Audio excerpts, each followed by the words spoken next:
మంచిదేనా? మంచిగా ఉన్నారు. అయిపోయిందా పని? ఇక పోయినాక వండుకొని తినుడు కావచ్చు. చాయ్ తాగేస్తారా పొద్దున? ఎట్లా అంబలు తాగిరండి, మంచిగా ఉంటుంది. మేము కూడా అంబలు తాగేస్తున్నాం. మంచిగా ఎండ దెబ్బ తాగకుండా ఉంటుంది, మంచిగా ఉంటుంది. ఇంకా అంత మంచిదేనా? ఒకసారి మీ అందరితోనే మాట్లాడిపోదామని వచ్చిన. అవునా? నమస్తే బాబు. నమస్తే. కొంచెం మీదే బాధ్యత చూసుకోండి. అమ్మ మళ్ళీ ఎలక్షన్లు వచ్చినాయి, మరి ఎటు వేద్దాం అనుకుంటున్నారు? ఎటో అప్పటి వరకు చూద్దాం అనుకుంటున్నారు. ఎట్లుండద్దు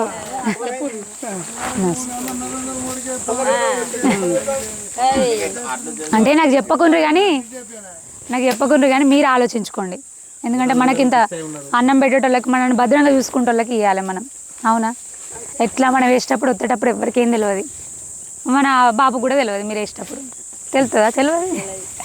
ఎవరిది వాళ్ళకే. కానీ ఎందుకంటే వాళ్ళని మళ్ళీ మోదీ సార్ అక్కడ మనకు ఉంటే భద్రంగా ఉంటాం. మనం బాంబు పేలుళ్ళు ఉండయి, మంచిగా మనకు రేషన్ బియ్యం ఫ్రీగా రానివ్వట్టే, ఇంకా వస్తాయి. ఇది మహిళా సంఘాలకు లోన్లు రావట్టే, ఎక్కడికక్కడ లోన్లు ఇవ్వట్టే, షాపులు పెట్టుకుందామన్నా ఏదైనా. మహిళా సంఘం డబ్బులు వచ్చినా ఎక్కువనే కడుతున్నాం. అయితే అక్క ఏం జరిగింది తెలుసా? ఇక్కడ నేను విషయం చెప్తాను. మీరు మహిళా సంఘాల గురించి అడిగినారు కాబట్టి తెలియని విషయం చెప్తా. మహిళా సంఘాలు ఇచ్చే లోన్లన్నీ నరేంద్ర మోదీ గారి నుంచి వస్తున్నాయి. మీరు ఇక పావుల వడ్డీ లేని రుణాల ముచ్చట అసలు కదా నేను చెప్పాలా. లోన్ మీకు ఇస్తున్నారు మోదీ సార్ దగ్గర నుంచి, కేంద్రం నుంచి డబ్బులు వస్తున్నాయి. ఆ డబ్బులే రాష్ట్రంకి ఇస్తే రాష్ట్రం మీకు మహిళా సంఘాలకు ఇస్తుంది. ఈ ఇచ్చే కాడ మీ వడ్డీ ఉంటుంది కదా, వడ్డీలా 5% మోదీ సార్ ఏం చేసిండు, 5% వడ్డీలో నేను ఇస్తా, నీకు రాష్ట్రంలో నీ బాధ్యత కూడా ఉండాలి కదా. సీఎం ముఖ్యమంత్రి ఎవరున్నారో వాళ్ళకు కూడా బాధ్యత అప్పచెప్పాలి కదా.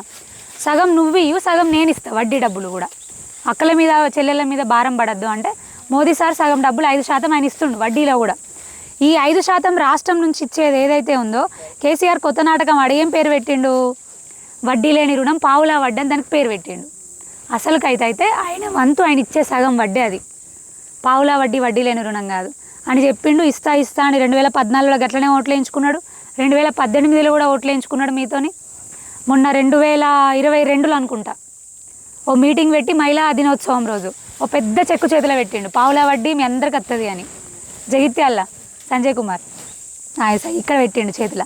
పడ్డాయా? ఎవరికి చక్కగా పల్లె మళ్ళీ ఎక్కువ ఇన్స్టాల్మెంట్లు కట్టుడు అవుతుంది. అవునా? మరి ఈ విషయం నేను గట్టిగా ఎక్కడ పడితే అక్కడ నేను జగిత్యాల మాట్లాడుతున్నా, అన్ని దగ్గర మాట్లాడుతున్నా. మరి జీవన్ రెడ్డి అన్న, సంజయ్ కుమార్ అన్న ఎప్పుడన్నా మరి శ్రావణి అబద్ధం చెప్తుంది అని ఎక్కడన్నా అంటున్నారా? అంటలేరు. ఎందుకంటే మేము చెప్పేది నిజమని వాళ్ళకి తెలుసు. ఆ విషయంలో అనరు. ఈసారి బీజేపీ ప్రభుత్వం వస్తుందేమో రాష్ట్రంలో, ఈ కాస్త మీరు ఆ వడ్డీ లేని రుణాలు అవన్నీ మేము తెరిపిద్దాం అనుకుంటే అది కూడా కాకపాయే. కానీ ఇప్పుడు మంచి అవకాశం వచ్చింది. పాపం నాకు మీరు అందరూ ఓట్లేసిండ్రు, నేను వచ్చినా మీ దగ్గర మాట్లాడినా, అన్నీ చెప్పినా, మనకు సేవలాల్ మహారాజ్ గుడి కూడా చెప్పినా, దాని గురించి కూడా అడిగితే నాకు ఇంకా గుర్తుంది. కెనాల్ దాని గురించి చెప్పినా, అన్నీ చెప్పినా కానీ గెలవకపోదని. కానీ ఇప్పుడు నేను గెలవకున్నా మోదీ సార్ గెలితే నాకు అంత బలం వస్తుంది, నేను పనులు చేపించచ్చు. రాష్ట్రంలో మనందరికీ ఎంపీలు అరవింద్ అన్న ఎట్లా నిలిచినాడు అట్లా నిలిచిన వాళ్ళందరూ ఎక్కువ మంది గెలిస్తే రాష్ట్రంలో ప్రభుత్వం వచ్చినంత లెక్క. నిన్న అమిత్ షా వచ్చాను, బీడీల సంఘాల కార్మికుల గురించి కూడా మాట్లాడిపోయిండు, వాళ్ళ గురించి కూడా మాట్లాడిండు, వాళ్ళకు కూడా ఇంత మంచి జరగాలని. నేను అందుకే నేను మీకు ఏదైతే చేస్తా అన్నానో, ఇప్పుడు మీరు అందరూ మోదీ సార్కి ఓటేయండి, గెలిపియండి, నాకు బలం వస్తుంది, శక్తి వస్తుంది, మీకు అందరికి చేసే శక్తి వస్తుంది, నేను చేస్తాను. అందుకే మళ్ళీ ఈ విషయం మాట్లాడిపోదామని వచ్చిన. మొన్న కూడా వచ్చినా కానీ ఫంక్షన్కి వచ్చిపోయినా. అన్నవాళ్ళు అయ్యో ఇక నాకు ఎక్కడ తిరుగుడు అవుతుంది.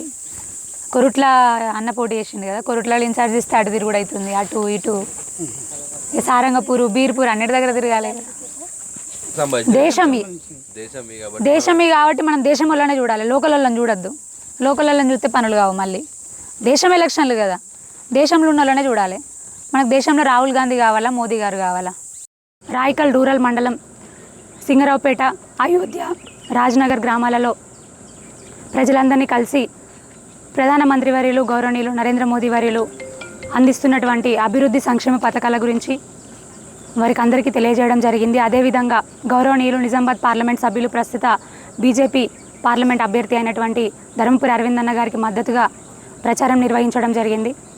ప్రజలందరినీ కూడా ఒక్కటే కోరుకుంటా ఉన్నాను, దయచేసి మీరు జాగ్రత్తగా ఆలోచించండి. ఎందుకంటే మన పవిత్రమైనటువంటి ఓటుని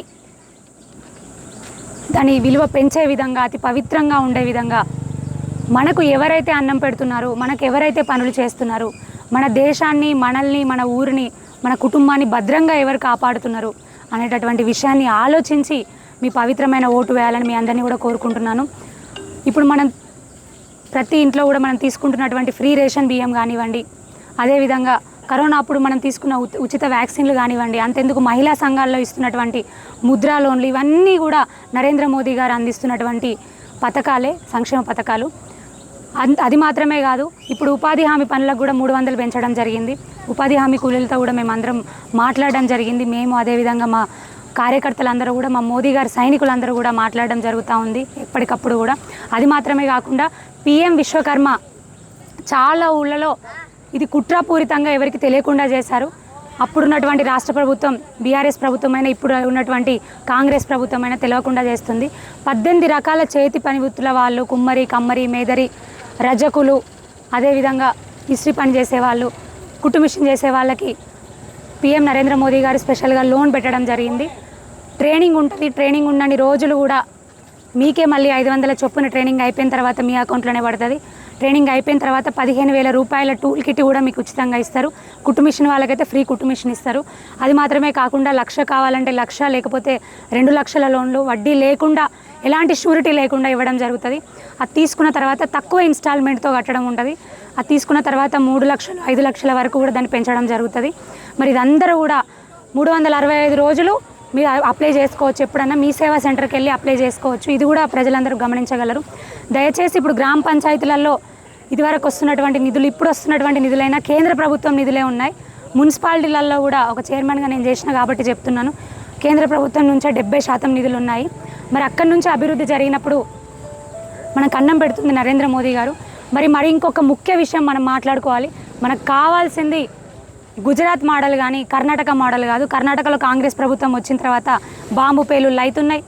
ముస్లింలను బీసీల కింద రిజర్వేషన్ షిఫ్ట్ చేసి వాళ్ళకే మళ్ళీ విద్యల్లోనూ, చదువుల్లోనూ, ఉద్యోగాల్లోనూ అందరికీ వాళ్ళకి రిజర్వేషన్లు ఇస్తున్నారు. మరి మనకు అది కావాలా? కాంగ్రెస్ మోడల్ కావాలా? అక్కడ వచ్చిన తర్వాత బాంబు పేలుళ్ళు అవుతున్నాయి. ఆ బాంబు పేలుళ్ళు ఎవరు పేల్చిండ్రా, ఎవరు చేసిండ్రా అంటే ఆ నేరస్తులందరూ జగిత్యాల్లో తేలుతున్నారు. మరి ఇక్కడ కాంగ్రెస్ను గెలిపించుకుంటే మన పరిస్థితి కూడా గంతకే వస్తుంది. మన రిజర్వేషన్లు అన్నీ కూడా పోతాయి. బీసీలవి, ఎస్సీలవి, ఎస్టీలవి రిజర్వేషన్లు అన్నీ పోతాయి. గతంలో కాంగ్రెస్ ప్రభుత్వం ఉన్నప్పుడే దేశంలో ఉన్నటువంటి యూనివర్సిటీలలో, చదువులలో కూడా చాలా మటుకు తమ్ముళ్ళు మీరందరూ కూడా చెప్పండి, వాళ్ళ ప్రభుత్వం ఉన్నప్పుడే ఎస్సీలవి, బీసీల రిజర్వేషన్లు అన్నీ కూడా తీసి ముస్లింలకు కట్టబెట్టడం జరిగింది. దయచేసి ముస్లింలను రెచ్చగొడుతుంది కాంగ్రెస్ పార్టీ వాళ్ళే, బీఆర్ఎస్ పార్టీ వాళ్ళే. నరేంద్ర మోదీ ఏ పథకమైనా కూడా అందరికీ కల్పిస్తున్నారు, కేవలం హిందువులకు మాత్రమే అని చేయట్లేదు. 3 తలాక్ రద్దు చేసి ముస్లింలకు మంచి చేయడం జరిగింది, ముస్లిం యువతులకి. అదేవిధంగా ఇప్పుడు CAA, సిటిజన్షిప్ అమెండ్మెంట్ యాక్ట్ని కూడా తీసుకొని రావడం జరిగింది. యూనిఫామ్ సివిల్ కోడ్ను తీసుకొని వచ్చి అది కూడా ముస్లిం యువతులకు మంచి చేయడమే. ఎందుకంటే ఒక మగవారికి ఒకటే భార్య, ఇది కూడా ముస్లిం యువతులకు మంచి జరిగే విషయమే. మరి రెచ్చగొట్టే రాజకీయాలు చేస్తున్నది ఈ కాంగ్రెస్ ప్రభుత్వం, బీఆర్ఎస్ ప్రభుత్వం. బీజేపీ అందరినీ కలుపుకొని సంక్షేమ పథకాలు అందరికీ అందజేస్తూ ఉంది. కానీ సమన్యాయం జరగాలి. హిందువులను ఓటు బ్యాంక్ రాజకీయాల కోసం వాడుకోవద్దు పార్టీలు. అందరికీ సమన్యాయం చేయాలి. మనకు దక్కవలసిన నిధులైనా, మనకు దక్కవలసిన గుళ్ళైనా, హిందువులకు దక్కవలసిన గుళ్ళైనా, అది రామ మందిరమైనా, రేపొద్దున కాశీ విశ్వేశ్వర మందిరమైనా, మధురలోని కృష్ణ మందిరమైనా, మనకు కావాలని గట్టిగా పోరాటం చేసి తీసుకొస్తున్నటువంటి వ్యక్తి మోదీ గారు. మరి మోదీ గారిని మనందరం కూడా 3వ సారి ప్రధానమంత్రిగా మళ్ళీ గెలిపించుకుందాము. మన గౌరవనీయులు MP అరవింద్ అన్న గారిని మన పసుబోర్డు ఇచ్చిన మాట ప్రకారం ఎన్నో అభివృద్ధి పనులు మన పార్లమెంట్లో చేయడం జరిగింది. వారిని మళ్ళొక్కసారి ఎంపీగా మనందరం కూడా గెలిపించుకొని పార్లమెంటుకు పంపిద్దామని మీ అందరినీ కోరుకుంటూ, మరి జిమ్మదార్ అంతా మేము లోకల్గా ఉండి మేము తీసుకుంటాము. ఎక్కడికక్కడ కూడా ఊళ్ళో ఉన్నటువంటి మా కార్యకర్తలు తీసుకుంటారు. డెఫినెట్గా మీ అందరి సేవ కోసం మేము ఎప్పుడు ముందుంటామని తెలియజేసుకొని, మే 13 కమలం పువ్వు గుర్తుకు ఓటేసి నరేంద్ర మోదీ గారిని గెలిపించండి. మోదీ గారికి మీ ఆశీర్వాదాలు అందించండి. భారత్ మాతా కీ జై. భారత్ మాతా కీ జై.